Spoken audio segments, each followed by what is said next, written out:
Hello and welcome to this clip on the Arrhenius equation in rate graphs. We'll first start by taking you through why we use the Arrhenius equation and its link between the rate constant, activation energy and temperature. Now obviously constants such as Kc or Ka, they tend to change with temperature. You've probably come across this already. So we can use different values for K at different temperatures to work out the activation energy. As we go along, we'll come across some basic mathematical facts that need to be either reviewed or accepted so that the Arrhenius equation's working and derivation can be easily understood. And part of that will be introducing you to natural logarithms and the law of logs, which are used in this calculation. So you'll need a scientific calculator, you'll need some graph paper to scribble on, and a ruler to work alongside this clip for it to be fully effective. Now, I've said at the bottom you'll need to accept that there's some maths involved. Obviously, in chemistry, some parts of chemistry are more mathematical than others. This is one of the more mathematical parts, so you'll need to deal with that before we start. Otherwise, you'll be sort of mentally resistant to taking on the stuff that we're covering. There will be some maths involved, and I'll try my best to sort of smooth the way and simplify it as we go.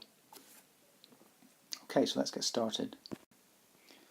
So the first part of the clip will build up the background maths that are needed, whilst the second part will then go into the equation itself and do a couple of worked examples for you. So you may recall from your first year the Boltzmann distribution shows us the proportion of reacting particles at or above activation energy at a given temperature. So we usually plot the activation energy roughly 3/4 of the way along the x-axis. So the shaded area represents the particles that can collide and react at this particular temperature. So at a higher temperature, more particles have kinetic energy greater than or equal to activation energy, so can react.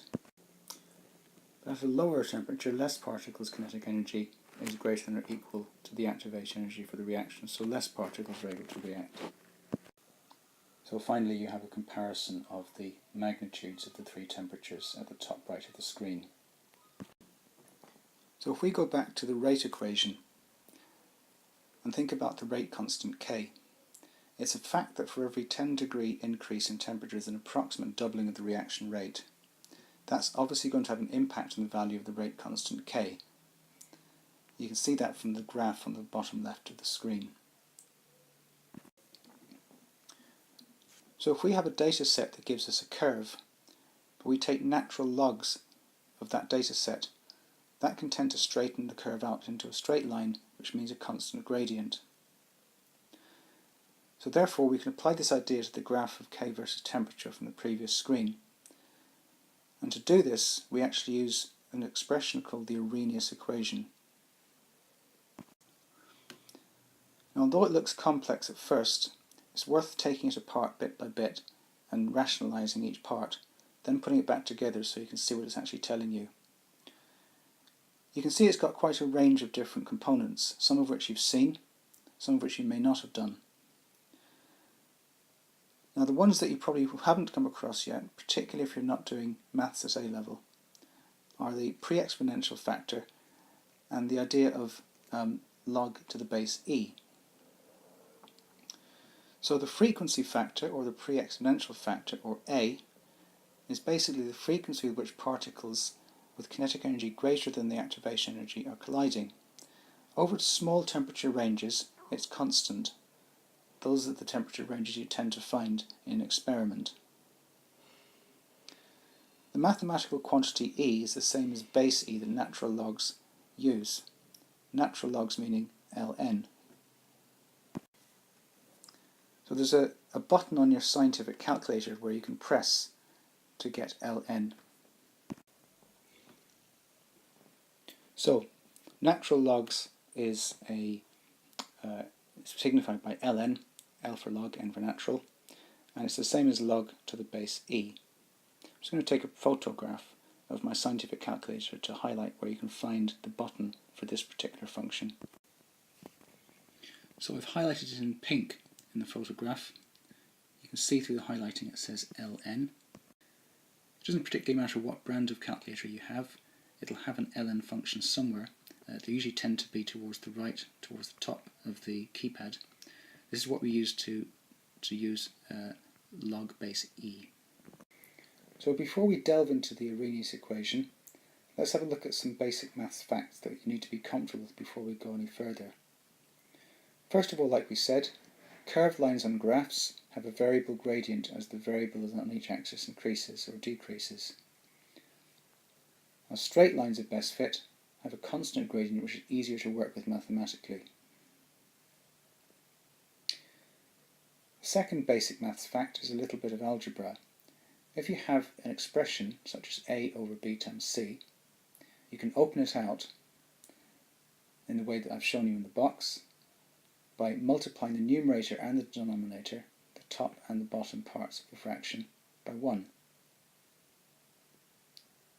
So that gives you a over b times 1 over c. So that's the different way of writing a over b times c. And you've probably come across the final part, maybe at GCSE, if you've done the equations for straight line graphs. As you may well know, it's y equals mx plus c, m is the gradient, and c is a constant. And the gradient of a straight line can also be established by working out the change in y over the change in x. If you have a straight line that's pointing upwards, it's a positive gradient. If you have a straight line that's pointing downwards, it's a negative gradient. And if you've got a negative gradient, the point at which the straight line intercepts or bisects the y-axis is called the y-intercept. Now it may well be that you know all of this already, particularly if you do A-level maths as well as your chemistry, but if for any reason your maths is a little bit rusty, I just thought I'd spend a few moments going through some basics that will be handy to bear in mind before we go on and delve into the Arrhenius equation. So if you're watching this clip after you've done your work on pH and acids and bases, you'll have come across log to the base 10. And the relationship between pH and H plus concentration is done, worked out, calculated rather, using log to the base 10. So because the base 10 remains constant throughout, we don't bother writing it in, because it doesn't change from one value of pH to the next. So we could write pH as I've written it in blue, equals minus log to the base 10 H plus. But in textbooks you'll generally find it as it's written in red at the top of the screen. Because it's a constant, it doesn't change. Now log E is known as natural logs, or ln for short, L for logarithm and n for natural. Base E happens to be the value 2.71828 recurring. Again, it's a constant. Now if you want to check this on your calculator, if you haven't come across log to the base E before, just follow the instructions under the photographs just to convince yourself and sort of shore it up in your mind what log to the base E actually is.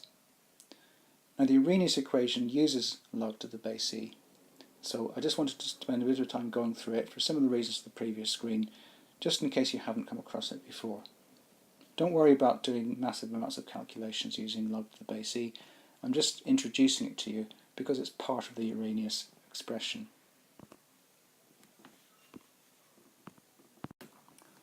It's useful to have a quick look as well at the law of logarithms.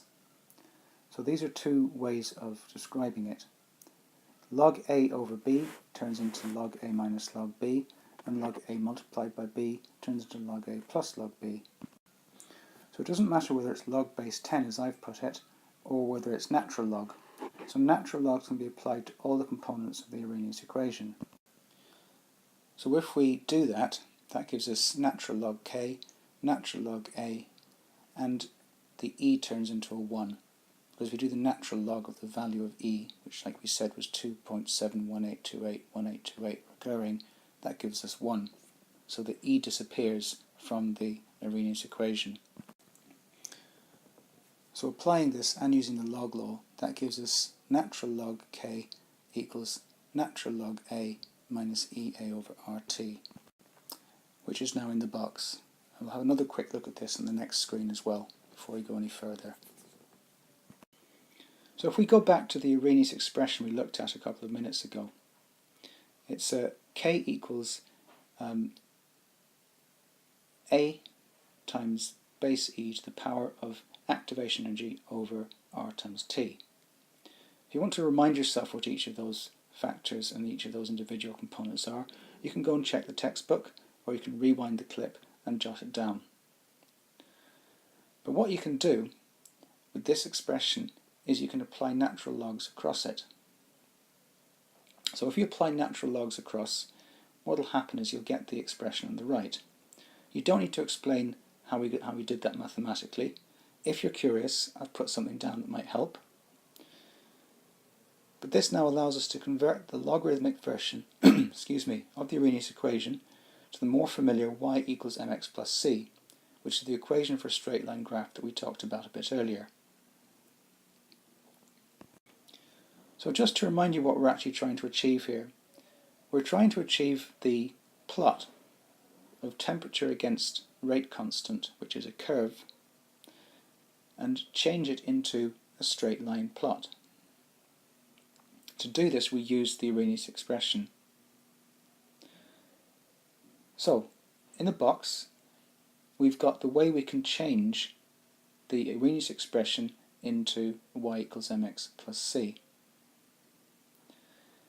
So what you do is the gradient of your plot will be the minus EA over R. That's your m, and your y equals mx plus c. The y-axis is still natural log of k, and the x-axis is 1 over t.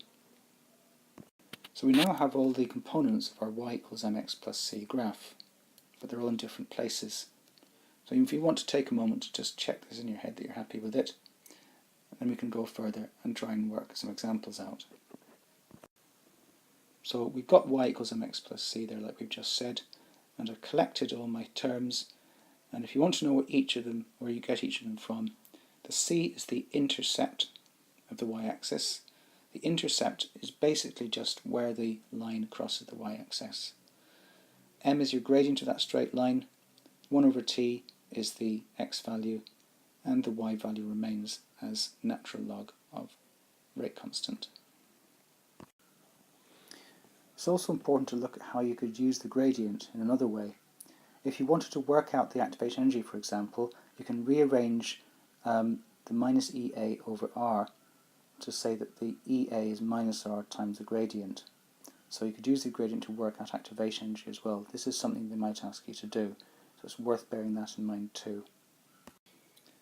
So here's a quick reminder of what all of the individual components of the Arrhenius expression are, and what each of them means. So it's worthwhile pausing for a little bit and seeing if we can just work out in our minds what the effects would be of changing, increasing or decreasing some of the components.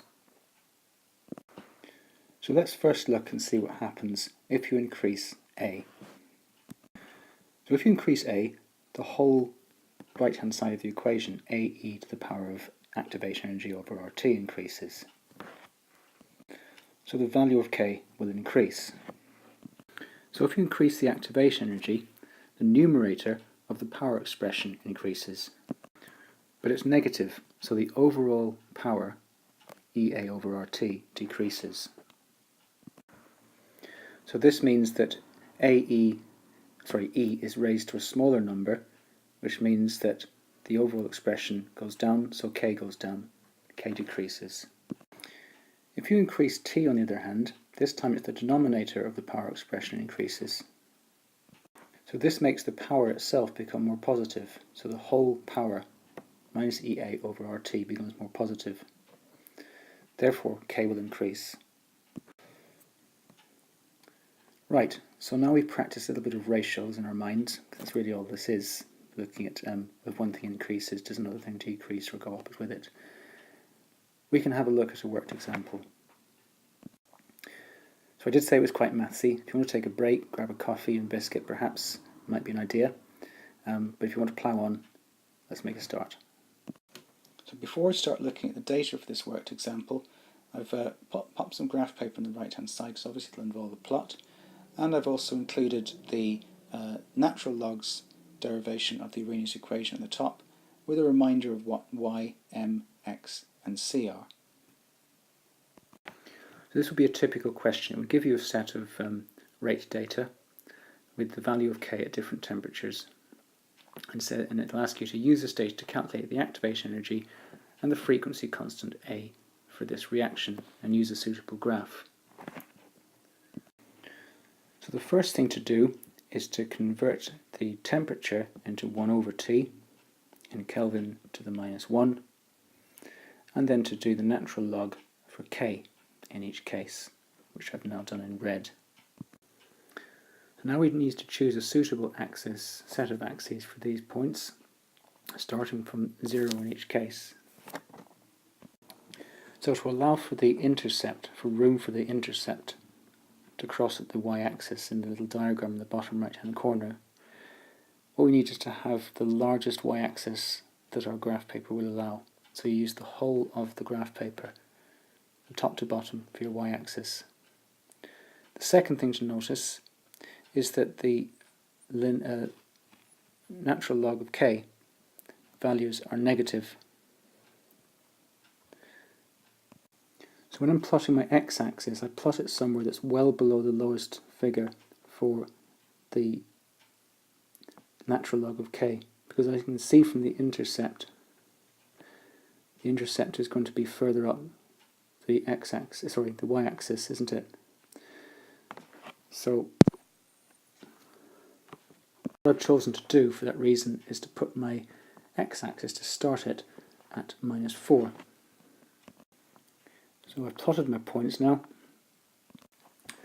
So I've now added my line of best fit, and you can see that the y-intercept is actually less, it's more positive than -5.00, so I was right to allow that little bit of space. So now I've got the wherewithal, means to work out the gradient. The gradient is dy over dx. So that gives us -EA over r. So that now allows us to work out the activation energy as 83.140 kilojoules per mole to the -1. Now I've done the first part, but the second part I allowed a little bit of a problem to creep in, so that I can show you how easy it is to overlook. Now, we've said all along that natural log of A is going to be the y-intercept where 1 over T equals 0 Kelvin. If you look at where the 1 over T, the x-axis, actually begins on my graph, it begins at 3.1 times 10 to the -3. Now that's all very well and good for getting the gradient, but that 3.10 times 10 to the -3 is not 0, is it? So it's not 0 kelvins. So we can't use the bisection, the intercept that is on my graph, because it doesn't represent the y-intercept where 1 over T equals 0 kelvins. That doesn't mean to say that any of our points are wrong. It just means our scaling is a little bit out. Now I did this on purpose so you can see how easy it is to do it if you rush in. So what I'm going to do now for you is I'm going to replot it, but with slightly bigger scales, so you can see how to plan it when you do your own one. So I've now redone and re-expanded my scales significantly, and you'll notice that we've now got a point where 1 over T equals 0 kelvins. So we're now able to replot and do the natural log of A.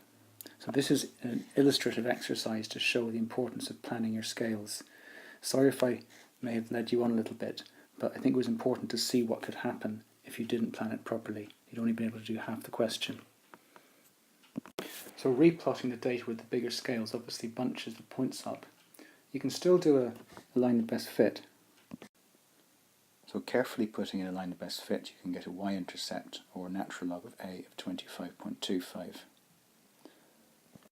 So the next thing to do is to get my gradient and see if it gives me a similar activation energy than the first attempt we did a few seconds ago. So working out the gradient using dy over dx gives us minus 9619.05, which gives us 79.97 kilojoules per mole. So obviously that's would have been derived from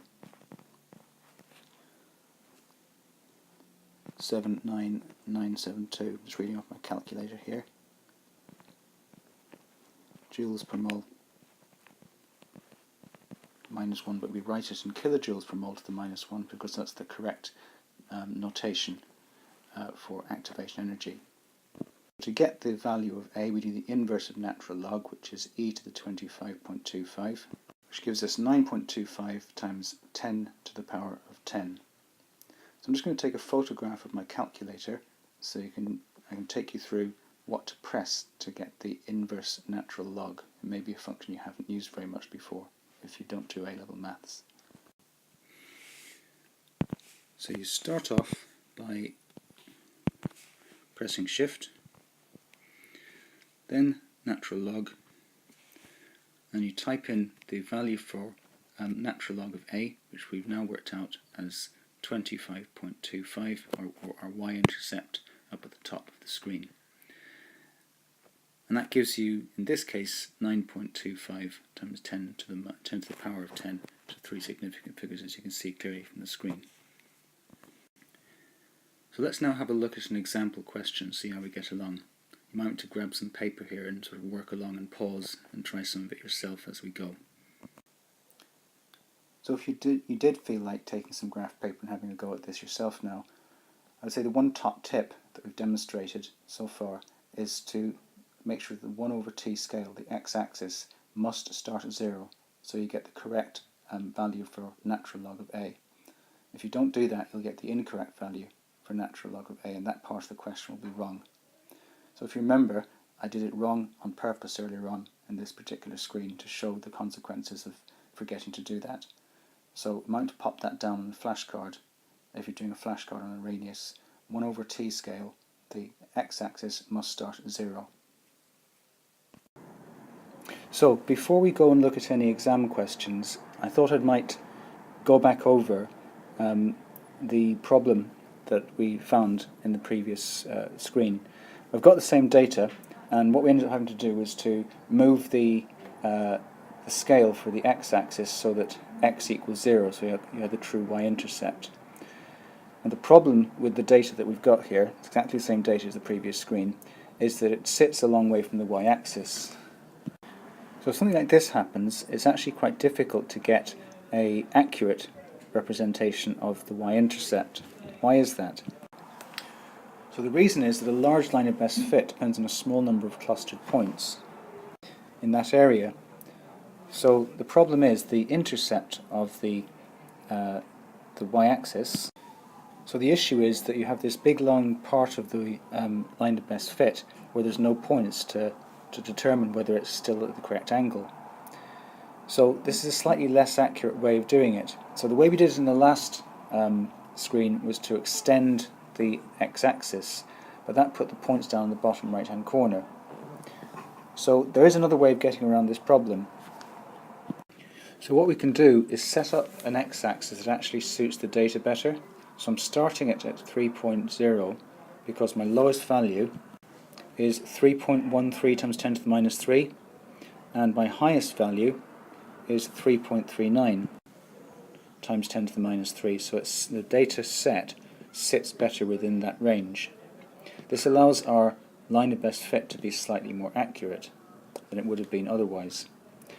And I'll explain in a second how we get the y-intercept, because obviously the y-intercept can be somewhere off the screen. So that's what our data set looks like, plotted in this way, and you can see there's a rogue or an outlier. But if you draw a straight line through the others, you get an almost perfect straight line. It is actually pretty much a perfect straight line. So you ignore any outliers. So the y-intercept can now be worked out by substitution into the logarithmic Arrhenius equation. So remembering that the gradient equals EA over R, which is the same as dy over dx. So we can choose a suitable point to do this. So if we take a random dy and dx, we have this. That gives us a gradient of minus 10,000. Not forgetting, of course, that our dy is negative 2.0. So now what we do is we substitute this into our logarithmic equation for the Arrhenius equation, so the ln k. So the first thing to do is to get the activation energy. So therefore it's positive 83,140 because the two negatives in the equation cancel each other out. And therefore we then have to convert it into kilojoules per mole. So obviously for kilojoules per mole we'd have 83.14 kilojoules per mole. Now what we need to do is to get ln A.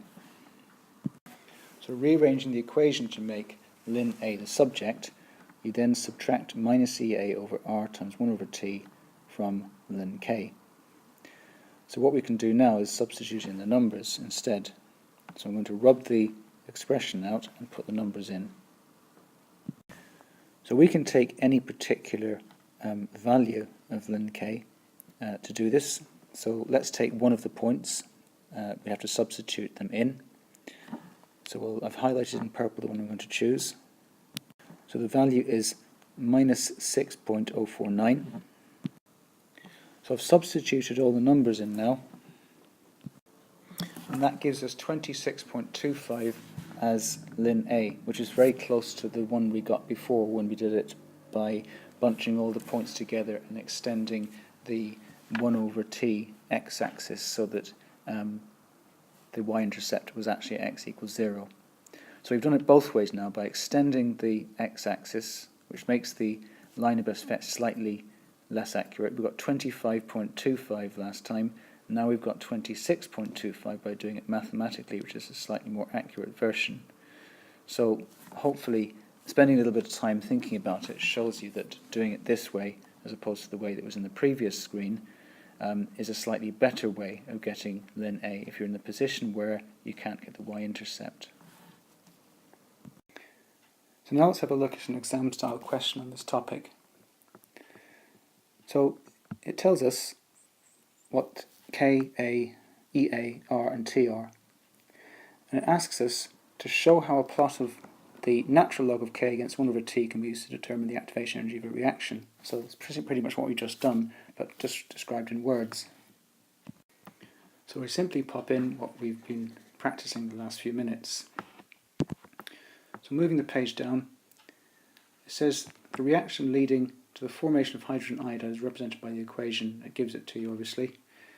And it says that the reaction is first order with respect to hydrogen and first order with respect to iodine. So that gives you enough information to write the rate equation out, which gives us rate equals rate constant, K, times the concentration of hydrogen gas times the concentration of iodine gas.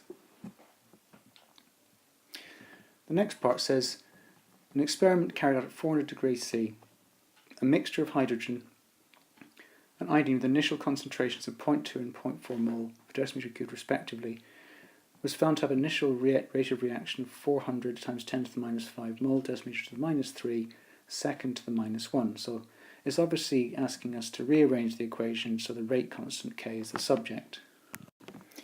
So what I do is I put the numbers in and I put the units simultaneously as well so I can cancel them on the right hand side, which that gives me the answer and the units at the same time.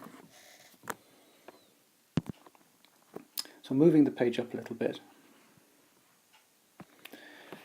It says additional experiments were carried out at other temperatures and the corresponding rate constants determined, and it gives you the temperature and the rate constant. And then it wants you to convert the data to 1 over T and natural log of K. So it's starting to look pretty familiar, isn't it? It's exactly what we've done in the last screen.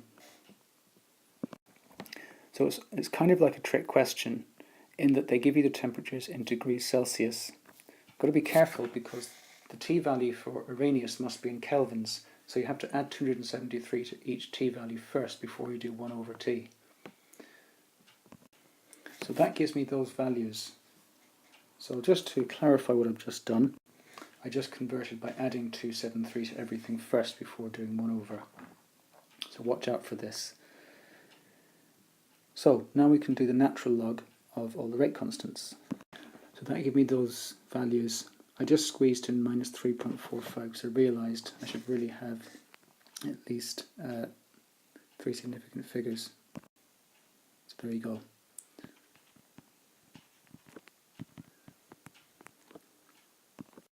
So let's now turn over the page and see what they want us to do next. I imagine it's some kind of plot. That gives you a big clue, doesn't it? So let's make the page a bit smaller so they can see exactly what else they want us to do as well. It'll also leave some room for us to put the data from the previous page in. So we now have our graph paper to put the plot on. We also have our data to plot. So 1 over t is the x-axis and natural log of k is the y. So I label up my axes, leaving a lot of room for the formation of my intercept. Remember what happened last time when we didn't plan our scales properly. So I've used up every last scrap of my x-axis on the graph paper, every last piece, to allow for 2.11 right at the end and 0 at the other. So I want to know what the intercept is at 1 over t equals 0. So the trick here is to, for your negative values, which is going to be your natural log of k, only have enough room to include the negative, the most negative value. Because this now leaves room, plenty of room, towards the positive end of my y-axis, my natural log k-axis, for the y-intercept. You can see I've left more room at the top than I have at the bottom. This was deliberate. So I've now plotted my points and I can put my line of best fit in. So you can see where the line of best fit is roughly going to intersect the y-axis. That's why I left a lot of room for it. So I think now we've done it a couple of times, you can see it's quite important to do those scales very, very carefully. So the y-intercept, or natural log of a, is 22.50. So if you were looking for a, you'd use e to the power of 22.50 equals 5.91 times 10 to the power of 9. Now, I'm going to pause here for a sec and bring your attention back to the question. They didn't actually ask us to do that. I've done it so you can see on a second example how to do it. So you've seen it twice now. What they've actually asked for is using the graph to determine a value for the activation energy of this reaction. So what you can do is you can use the 2 points at which it bisects the x-axis and the y-axis. So like I did before, I can use the change in y over the change in x to work out the gradient. Not forgetting, of course, that my x-axis is scaled times 10 to the minus 3. So multiplying the value for r, which we can get from the data sheet, by 20,454.54, remembering to remove the negative sign, it gives us 170059 joules per mole to the minus 1, which equates to 170 kilojoules per mole to the minus 1. So the next part is an enthalpy profile question. So what I'm going to do is put just that part of the question on the screen to make it a bit clearer, because there's not much room left on this particular screen we've got right now.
So we've just calculated a couple of seconds ago that the activation energy for the forward reaction is plus 170 kilojoules per mole to the minus 1. We're also given some other information. The fact that the enthalpy of formation of hydrogen iodide is plus 26.5 kilojoules per mole. So we've got to be a little bit careful here, because if you look at the way the reaction is printed, it's printed as the reverse reaction. So drawing in my two axes for my energy profile diagram, I can start by labelling my products and reactants and adding in the fact that that's the delta H value I'm putting in is 2 times the delta FH, the formation enthalpy of hydrogen iodide. So I now put in the two activation energies, or at least label them. So now what they want me to do is to calculate the activation energy for the reverse reaction, which I've now highlighted in pink.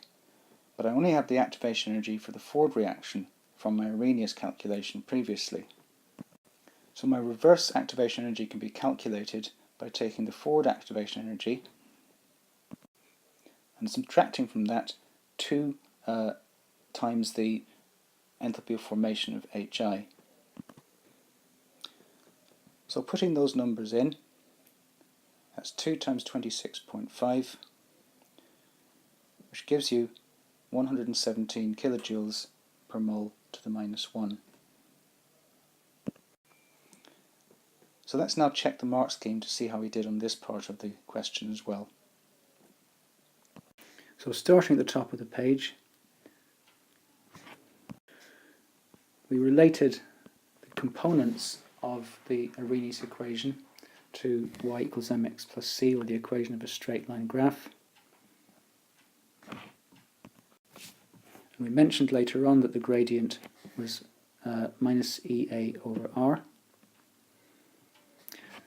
We got the rate equation, we calculated the correct units, we put the numbers in the right way, and we got 5 times 10 to the minus 4.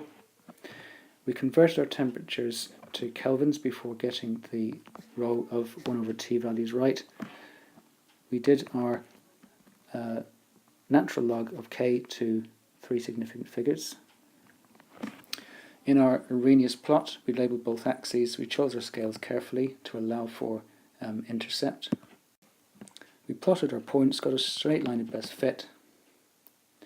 We got a gradient between those two values,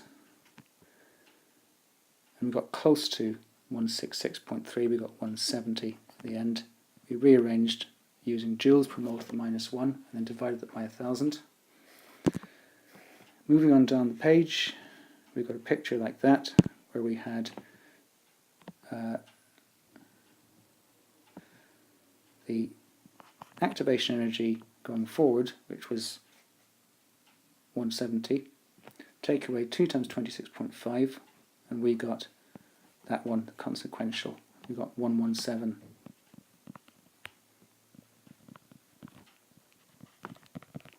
Like so.